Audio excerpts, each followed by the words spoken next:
The girl didn't speak when they called her name wrong. Again. Miss Okafor? The clerk shuffled his papers without looking up. There were 12 people in the waiting area of the Harmon County School Board hearing room, and most of them had the kind of suits that cost more than a semester of tuition. Neve Okafor, not Okafor, never Okafor. Her name was Adeze Neve Okafor, and she'd stopped correcting strangers at 17. Stood up from the plastic chair in the back row. She was 23. She was wearing the blazer her aunt had pressed the night before with a travel iron borrowed from the neighbor 2 doors down. The collar sat a little stiff on one side, like it knew it didn't belong there. She'd read the district's 847-page policy manual. Twice. The second time she took notes by hand. The hearing had been called to reconsider the emergency suspension of the Calverton Elementary after-school arts program. A program that had served low-income kids in the district for 11 years, funded through a community foundation grant, terminated 6 weeks earlier by a single vote of the board's administrative subcommittee. The man who had cast the deciding vote was now seated at the long table at the front of the room. His name was Leonard Pruitt. He had been with the Harmon County School District for 27 years, Deputy Superintendent of Operations. He wore a tie that matched the district seal on the wall behind him. Neve had not been invited to this hearing. She had found out about it through a posting on the district's website, buried under 3 navigation menus, listed as a routine administrative review. She had printed the posting. She had brought the printout in a manila folder.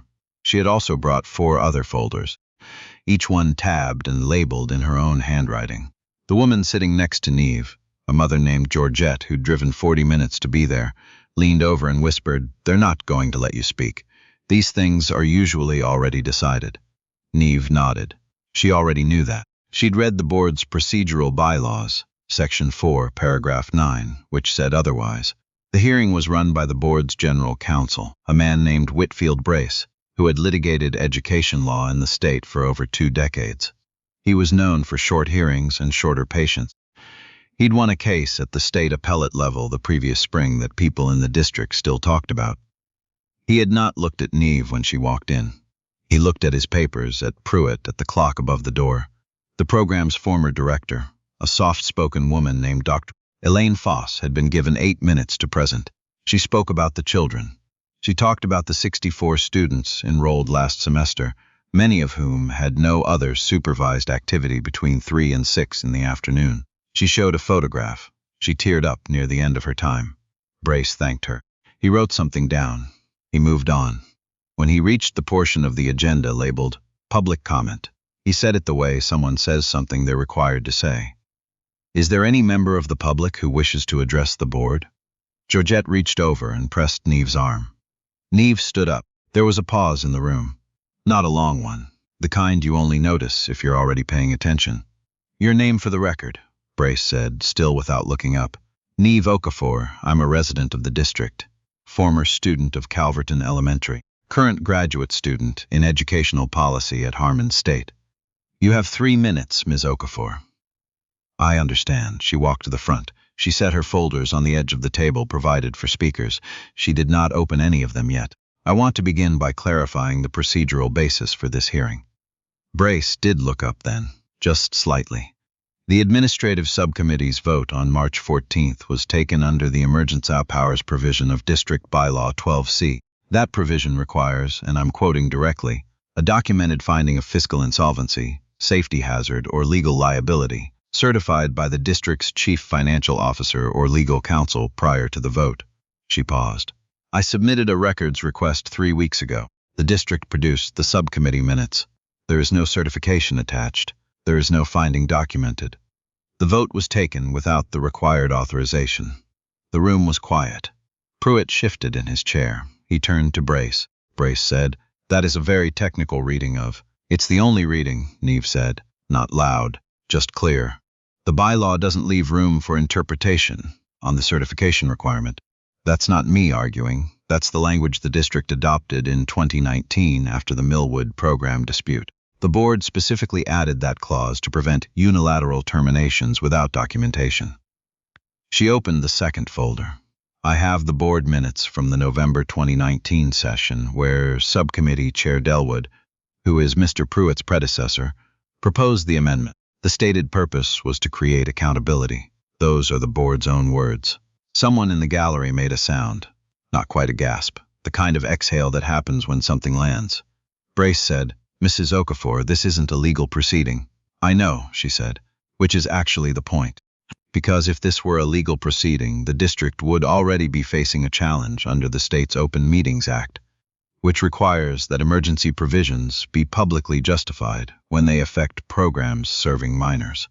I'm not here to file a lawsuit. I'm here to ask the board to correct the record before someone else does that for me." She set a third folder on the table and slid it toward Brace. "That contains a memo from the State Department of Education's Office of Program Compliance, issued 8 months ago, reminding districts that arts programs funded through community foundation grants have additional procedural protections because the grant agreements themselves constitute contractual obligations. Terminating a grant-funded program without following the grant's own sunset procedures could constitute breach. The foundation's contact is on the last page. I spoke with them last Tuesday. They haven't been notified of the termination." The fourth folder. "This is the foundation's grant agreement. Exhibit C, paragraph 7. The district is required to provide 90 days written notice before discontinuing any program under this grant. The program was terminated in 18 days. Leonard Pruitt was not shifting in his chair anymore. He had gone very still. Brace set down his pen. "Where did you get?" "It's a public document," Neve said.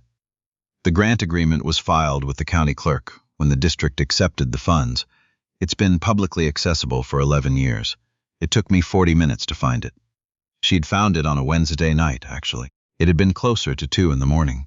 She was sitting on the floor of her apartment with her laptop and a highlighter and a mug of tea that had gone cold an hour earlier. Her roommate, Bex, had knocked on her door at 1:30 to ask if she was still alive. "I'm fine," Neve had said. "You've been in there since 9. I found something." Bex leaned in the doorway. "Is it good or bad?" Neve looked up. "I don't know yet. Depends on whether anyone else already found it." She'd been working on this for 3 weeks. Not because anyone asked her to. Not because she had standing in any official capacity. Because she'd grown up 3 blocks from Calverton Elementary, and the arts program had kept her inside and occupied and off the street every afternoon from age 8 to 12, and she knew in her body the way you know things you learned before you had words for them. That it was not an accident that this particular program, in this particular neighborhood, had been the one selected for emergency termination. The foundation's grant agreement had taken her another 4 days to fully understand. She'd emailed 2 professors. She'd called the county clerk's office twice. One of them, an older man who sounded like he'd worked there since the building was built, had walked her through the filing index with the patience of someone who had nothing more pressing to do and was, unexpectedly, glad to help. "You're the second person to pull this file," he'd told her. "Who was the first?" A pause. "Don't know that I should say." She hadn't pushed. She wrote it down anyway. Back in the hearing room, Brace had picked his pen back up but wasn't writing with it. He was holding it. Pruitt said, "I'd like to note for the record that the subcommittee acted in good faith based on Mr. Pruitt." Neve's voice was level. It had been level this entire time, which was something she had practiced. Not because she didn't feel it. She felt all of it, the shaking starting at her knees, the heat in her jaw, but because she understood that the room would hear the argument better if they didn't hear the anger. "I'm not questioning your good faith. I'm questioning the procedure. Those are different things. Good faith doesn't cure a procedural defect. The board's own bylaws say so." She opened the 5th folder, the last one.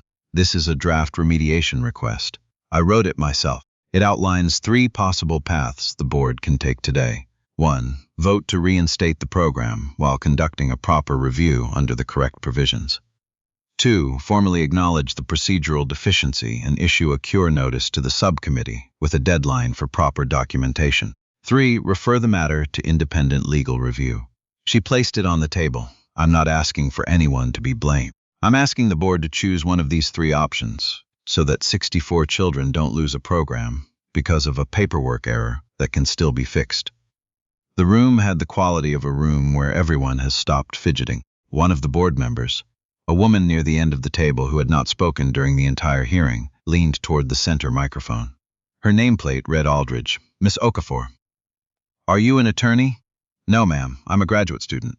Aldridge looked at Brace, then at Pruitt, then back at Neve. How long did it take you to prepare this? Neve thought about the floor, the cold tea, Bex in the doorway. About 3 weeks. Evenings and weekends. Aldridge sat back. She picked up the draft remediation request and began to read it. Whitfield Brace asked for a 10-minute recess. Georgette found Neve by the water fountain in the hallway. What was in that last folder? Georgette asked. A way out, Neve said. For everyone, that was the thing she'd understood somewhere around 1 a.m. on the Wednesday she found the grant agreement. She'd spent the first 2 weeks building a case for why they were wrong. She'd spent the last week building a case for how they could be right without having to admit they'd been wrong. Those were not the same document, and they did not serve the same purpose. She'd seen enough of these situations, in her own neighborhood, in her research, in the stories her mother told about fighting the school board over her brother's IEP, when Neve was 9, to know that the fastest way to lose was to leave the people across the table with no exit. Corner someone in public and they fight back out of survival. Give them a door, and sometimes they walk through it. She wasn't sure they'd walk through it today. She was prepared for them not to, but she'd made the door anyway. The recess lasted 22 minutes. When Brace returned, he looked like a man who had made a phone call he hadn't expected to have to make. He said the board would be moving to table the original subcommittee determination pending a procedural review. The program would continue operating on an interim basis while the review was completed. The foundation would be formally notified. He did not say Neve's name. Pruitt was looking at a spot on the table about 18 inches in front of him. Board member Aldridge said, I'd like to formally thank Miss Okafor for her thorough and constructive presentation today. She said it clearly, into the microphone. On the way out, one of the other board members, a younger man, maybe early 40s, who Neve didn't recognize, stopped beside her in the aisle. He said quietly, Did you write that remediation memo yourself? The structure of it? Yes. He nodded. He looked like he was going to say something else. Instead, he just handed her a business card and kept walking. Neve looked at the card. His name was Raymond Tolliver. Underneath his name, Deputy Director, State Office of Educational Equity. Georgette hugged her in the parking lot. A real hug, the kind that doesn't let go immediately. She smelled like the lavender lotion Neve's grandmother used to keep in the bathroom. And for a second, Neve had to press her lips together to hold something down. Those kids, Georgette said. They don't even know. That's okay, Neve said. They don't need to know. Dr. Foss, the program director, found her by the car. She held both of Neve's hands in hers and didn't say anything for a moment.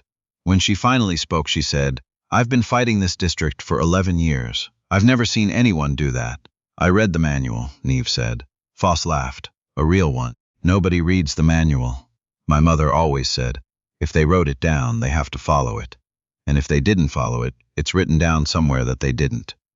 Foss looked at her. Your mother sounds like a smart woman. She is, Neve said. She just never had anyone in that room who knew how to find the right piece of paper. She called her mother on the drive home. Her aunt picked up instead. Your mother's asleep, her aunt said. She was up late worrying about you. Tell her it went okay. Just okay? Neve thought about it. Tell her it went like she taught me. Her aunt made a sound on the phone that wasn't quite words. Then she said, she's going to want to hear every single thing tomorrow. I know. Tell her to make coffee. 2 weeks later, the program reopened. 64 kids walked into the Calverton Elementary Arts Room on a Tuesday afternoon. A 5th grader named Marcus made a papier-mâché mask that took him 4 sessions to finish. He painted it gold and black, and when Dr. Foss asked him what it was supposed to be, he thought about it for a while. Someone who won something, he said. He took it home in a plastic bag, the paint still slightly tacky, careful not to press the sides together. Neve never saw the mask. She didn't need to. She was already at her desk, reading the next manual.